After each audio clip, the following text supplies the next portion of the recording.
Teacher ഞങ്ങളോടൊപ്പം ചിലവഴിക്കുന്ന സമയം കുറഞ്ഞു. പിന്നെ പലപ്പോഴും അവനെ റാമിനൊപ്പം കാണാനിടയായി. അതിന്റെ പേരിൽ കാശി അവനായിട്ട് വഴക്കുണ്ടാക്കി. പക്ഷെ കിച്ചു അപ്പോഴും റാമയുടെ കൂട്ട് നിർത്തിയിരുന്നില്ല. റാം ഓരോ കാര്യങ്ങൾ പറഞ്ഞ് കിച്ചുവിനെ ഞങ്ങളിൽ നിന്ന് അകറ്റിക്കൊണ്ടിരുന്നു. പക്ഷെ കാശിയിൽ നിന്ന് കിച്ചുവിനെ അകറ്റാൻ റാം വിചാരിച്ചാൽ കഴിയുന്ന ഒന്നായിരുന്നില്ല. അങ്ങനെ ഇരിക്കുകയാണ് ഞങ്ങളുടെ ഫ്രണ്ടിന്റെ ഒരു മാരേജ് വരുന്നത്. കാശിയുടെ ഒരു ഫാമിലി ഫ്രണ്ടായിരുന്നു. അന്ന് ഞങ്ങൾ ഒരുമിച്ചാണ് കല്യാണത്തിന് പോയത്. ഞങ്ങൾ അവിടെ ചെന്നപ്പോൾ കാശിയുടെ ഫാമിലി അവിടെ ഉണ്ടായിരുന്നു. അന്നത്തെ ദിവസം ഞങ്ങൾ ഒരുപാട് ആസ്വദിച്ച ദിവസമായിരുന്നു. കുറെ നാളുകൾക്ക് ശേഷം കിച്ചു ആ പഴയ കിച്ചുവായി, കാശിയുടെ സൈക്കോ.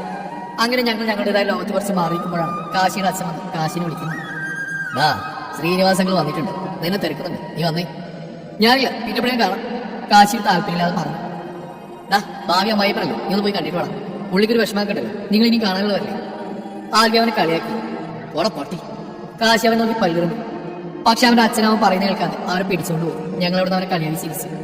നിനക്കിപ്പോ ഈ പുതിയ ആളാരാന്ന് ഡൗട്ടായി കാണും അല്ലേ? ശ്രീ ജ്വാലയോട് ചോദിച്ചു. അവൾ അധികം തലമുക്കി. നിനക്ക് വളരെ അടുത്ത് പരിചയമുള്ള ഒരാളാണ്, അത് വഴിയെ മനസ്സിലായിക്കോളൂ. പിന്നെ അവന്റെ ഭാവി അമ്മായപ്പൻ എന്ന് പറഞ്ഞു. ഇവന്റെ അച്ഛനും ശ്രീനിവാസങ്ങളും പഴയ കൂട്ടുകാരാണ്. അങ്ങനെ ശ്രീനിവാസങ്ങളുടെ ഒരു മോണ്ടായപ്പോൾ അവളെ കാശിയെ കൊണ്ട് കെട്ടിക്കണമെന്ന് അവർ തീരുമാനിച്ചു. ശ്രീനിവാസങ്ങൾ പിന്നെ ബിസിനസ്സൊക്കെ ആയി വേറെ സ്ഥലത്തേക്ക് മാറിയതുകൊണ്ട് ഇവൻ ആ കൊച്ചിനെ കണ്ടിട്ടില്ലെങ്കിലും ശ്രീനിവാസങ്ങളുടെ ഇങ്ങനെ ഇടയ്ക്കുള്ള ഫംഗ്ഷനിൽ വെച്ച് കാണാറുണ്ട്. അങ്ങനെയാണ് ഞങ്ങൾ ഈ കാര്യം അറിയുന്നത്.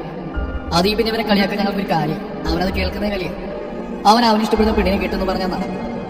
അവന്റെ അച്ഛൻ അവൻ അങ്കിളിന്റെ അടുത്ത് കൊണ്ടാക്കി. അവൻ പിന്നെ കുറച്ചു നേരം അങ്ങനെയോട് സംസാരിച്ചിരുന്നു. അവൻ തിരിച്ച് ഞങ്ങളുടെ അടുത്തേക്ക് നടന്നു വരുന്ന വഴിക്കാണ് ഒരു ചെറുപ്പക്കാരനുമായി അവിടെ നിന്ന് അടികൂടുന്ന ഒരു പെൺകുട്ടി അവൻ കണ്ടു. അവൻ ആ നിമിഷം അവളെ തന്നെ നോക്കിയിരുന്നു. അന്ന് അവിടെ വെച്ച് ആ കുറുമ്പിപ്പെണ് ഞങ്ങളുടെ തെമ്മാടിച്ചെക്കിന്റെ ഹൃദയം കീഴടക്കി. തിരിച്ച് ഞങ്ങളുടെ അടുത്ത് വന്നിരിക്കുമ്പോൾ അവന്റെ കണ്ണിൽ അവൾക്ക് മേൽ പാറി വീണുകൊണ്ടിരിക്കുന്നു. ആ തിരക്കിനിടയിൽ അവന്റെ കണ്ണുകൾ തേടിയത് അവളെ മാത്രമായിരുന്നു. കിച്ചു കുറെ നേരം കാശിയെ ശ്രദ്ധിക്കുന്നുണ്ടായിരുന്നു. എന്നാൽ അവനിതൊന്നറിയാതെ അവളെ നോക്കി നിൽക്കായിരുന്നു. ഒപ്പം ചുണ്ടിലൊരു കള്ളച്ചിരിയും. കിച്ചു ഞങ്ങളിത് കാണിച്ചു തന്നു. കിച്ചുവാണ്. ആ പെട്ടെന്ന് ഞങ്ങൾ തിരിഞ്ഞു നോക്കി. എന്താണ് മോനെ പതിവില്ലാത്തൊരു ചിരിയൊക്കെ? ചിരിയോ? എന്താ എനിക്ക് ചിരിച്ചൂടെ? ചിരിച്ചോ, പക്ഷെ ആ കൊച്ചി നോക്കി മാത്രം എന്താണോ ഈ ചിരി? ദേവ അവൻ നാക്കുകൊണ്ട് പറഞ്ഞു. അത് കേട്ടതും ഞങ്ങളെല്ലാം കണ്ടെന്നവന് മനസ്സിലായി. കണ്ടല്ലേ? ഒരു വളിച്ച ചിരിയാണെന്ന് ചോദിച്ചു. കണ്ടു. അത് പിന്നെ കിച്ചന് അവന്റെ തോളോട് കൈയിട്ടു. ഇഷ്ടപ്പെട്ടോടാ? കാശി കിച്ചനെ കെട്ടിപ്പിടിച്ച് അതിന്ന് പറഞ്ഞു.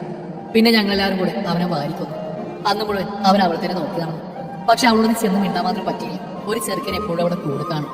അങ്ങനെ പോവാറായപ്പോൾ അവനവൾ ഒന്നുകൂടി കാണാൻ തോന്നി. അങ്ങനെ ഞങ്ങൾ അവളെ നോക്കി നടക്കുമ്പോഴാണ് ശ്രീനിവാസങ്ങൾ ഞങ്ങളുടെ അടുത്തേക്ക് വന്നത്. മോനെ, ഞാൻ നിന്നെ തിരക്കിടക്കായിരുന്നു. നീ എന്റെ മോളെ കണ്ടിട്ടല്ലോ. ഇന്ന് അവൾ വന്നിട്ടുണ്ട്, നിങ്ങൾ ഇന്ന് പരിചയപ്പെട്ടിട്ട് പോയാൽ മതി. ജ്വാല. കാശി നിങ്ങൾ പറയുന്നതിന് മുന്നേ അയാൾ അയാളുടെ മോളെ വിളിച്ചു.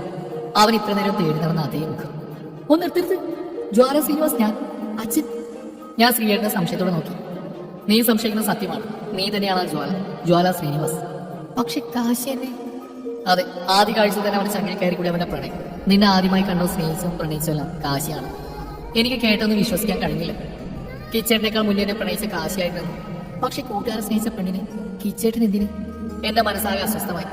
അത് മനസ്സിലാക്കിക്കൊണ്ട് ശ്രീ പറഞ്ഞു. നിന്റെ മനസ്സിലുള്ള എല്ലാ ചോദ്യങ്ങൾക്കുള്ള ഉത്തരം ഞാനിത് മുഴുവൻ പറഞ്ഞു കഴിയുമ്പോൾ തീരും. പക്ഷെ ഒന്ന് ഞാൻ പറയാം, കാശിയുടെ പ്രണയമായിരുന്നു. ശ്രീ ബാക്കി പറഞ്ഞു തുടങ്ങി. പക്ഷെ ജ്വാലം കൊണ്ട് വരുന്നതിന് മുമ്പേ ആ പയ്യനെ അവൾ വിളിച്ച് എങ്ങോട്ടോ വിളിച്ചുകൊണ്ട് പോയി. അങ്ങളെ, ഞങ്ങൾ പിന്നെ വരാം, ഇപ്പൊ കുറച്ച് ബിസിയാ. അവൻ ഓടുന്നതിനൊക്കെ വിളിച്ചു പറഞ്ഞു. അങ്കിള് ഞങ്ങളെ നോക്കി. സാറിലെങ്കില് ഞാൻ പിന്നെ പരിചയപ്പെട്ടു, കാശി പറഞ്ഞു. ഞങ്ങൾ അതും പറഞ്ഞ് തിരിച്ചാണ്. നീ അങ്ങനെ കറക്റ്റായിട്ട് കണ്ടുപിടിച്ചിടണം. എന്തായാലും നിനക്ക് ഇഷ്ടപ്പെട്ട പെണ്ണിനെ തന്നെ കേട്ടാണ്. ആരും അവർ വാരി തുടങ്ങി. അയാളെ പിണക്കലിൽ ഞങ്ങൾ പറഞ്ഞുകൊണ്ട് കാര്യം എല്ലാവരും ഇപ്പൊ കാണായിരുന്നു. അന്നത്തെ ദിവസം ഞങ്ങളുടെ അവനായിരുന്നു. ഒപ്പം അവൻ്റെ വക ചെലവുണ്ടായിരുന്നു.